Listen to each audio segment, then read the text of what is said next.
السلام عليكم، مرحبا بكم في فيديو جديد على القناه. كنتمنى الفيديو يلقاكم في احسن الاحوال وفي صحه جيده. اليوم جبت لكم وصفه الكيك بحجم عائلي رائع بجوج بيضات فقط وكاس ديال الماء. صراحه كيجي رائع، مذاقه هايل وناجح من اول تجربه. كنتمنى الى عجبكم الفيديو ما تبخلوش عليا باللايك والاشتراك وتفعيل الجرس باش يوصلكم دائما كل جديد. غادي ندوزو المقادير. طريقه التحضير: هنا كنحتاج جوج بيضات بحراره الغرفه، تنكونوا من قبل جبدناهم من الثلاجه.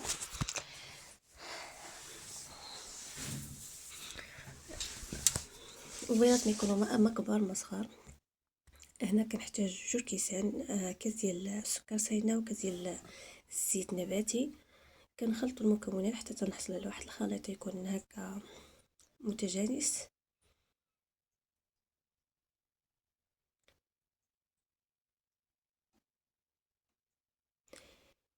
كنخلط المكونات جيدا حتى كتجانسوا ليا جميع المكونات، وكنزيد لهم واحد الياغورت طبيعي بمذاق البنان او الفاني او اي نكهه عندكم.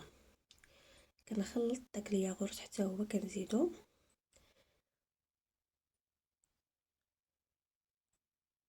والسر ديالو هو انه نزيد ليه واحد اكثر من نص كاس ديال الماء يكون دافي. الصراحه هاد الكيكه تجي رائعه وانا اول مره كنجربها. كنتمنى منكم يعني نتوما تجربوها ان شاء الله. هذا راه دافي هاد الماء. كنتمنى منكم انكم تجربوها وتردوا عليا في التعليق كيف جاتكم. صراحه كتستاهل التجربه، اقتصاديه اهم حاجه. الدقيق على حسب.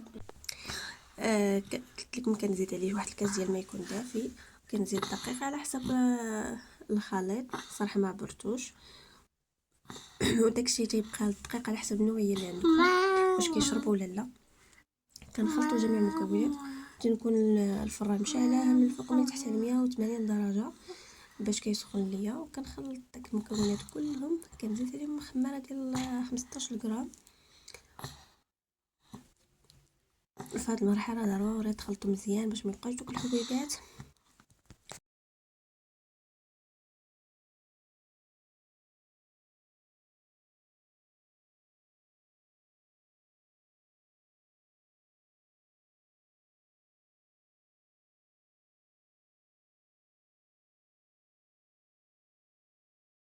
كنزيدو ديك الكيس خمارة الحلويات صافي كنخلطو هكا بشويه. دوك الفواكه الجافه تقدروا تزيدوا من الداخل، تقدروا تزيدوا من الفوق. انا فضلت نزيدهم من الفوق باش كيعطيو واحد الشكل راقي وزوين.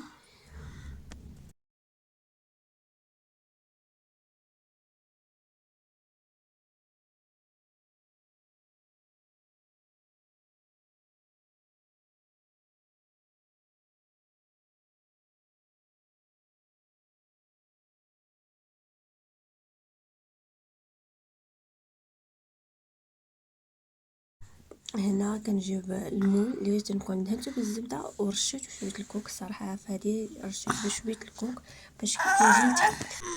باش كيجي لتحت ديالو محمر. وصافي كنخوي الخليط وكنهزو الفوق باش كيدخل فيه الهواء، باش كتجي عندنا الكيكه مفشفشه ومنفوخه وما تجيناش معجنه. صافي كنخلي هكا حتى تنسال الكميه اللي عندي.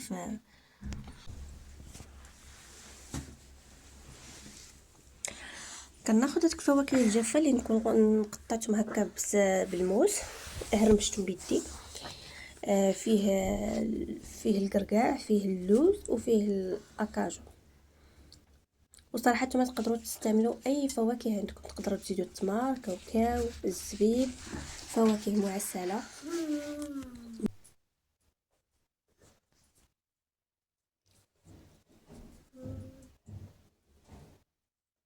صافي كنرشوهم على الوجه، تقدروا تزيدوا حتى التفاح الا بغيتو.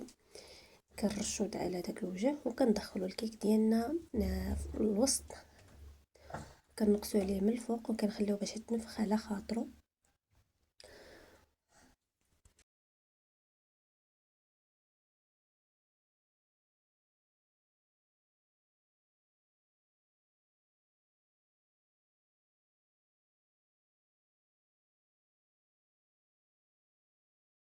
يعني ملي كيتجبد الكيك ديالنا كنحيدوه من المول. شوف كي تيجي رائع جدا ومنفوخ وبحجم عائلي واقتصادي. كيستاهل منكم تجربوه. واللي جربته تكتب لي في التعاليق راني جربته كيصدق ليها.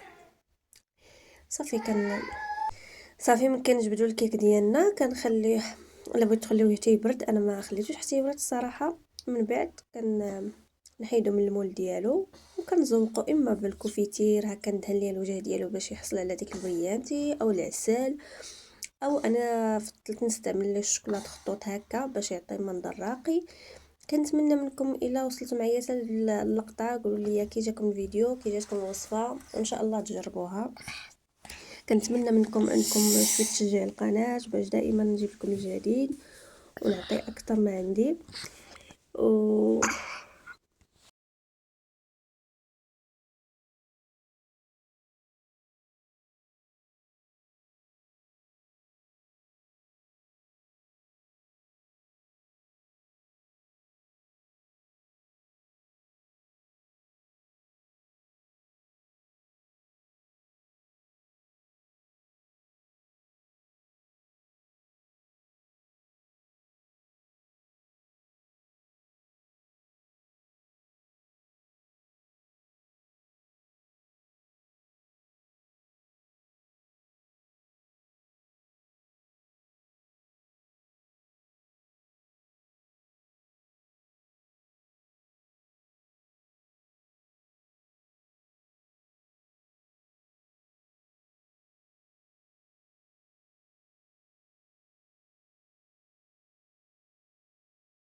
كتقدم الكيك ديالنا على هذا الشكل، خليوها حتى تبرد. انا هنا قطعتها سخونه، كنقدمها بالصحه والراحه. الى عجبكم الفيديو ما تبخلوش عليا باللايك والاشتراك والجرس باش تكونوا دائما كل جديد، والى اللقاء في فيديو جديد ان شاء الله.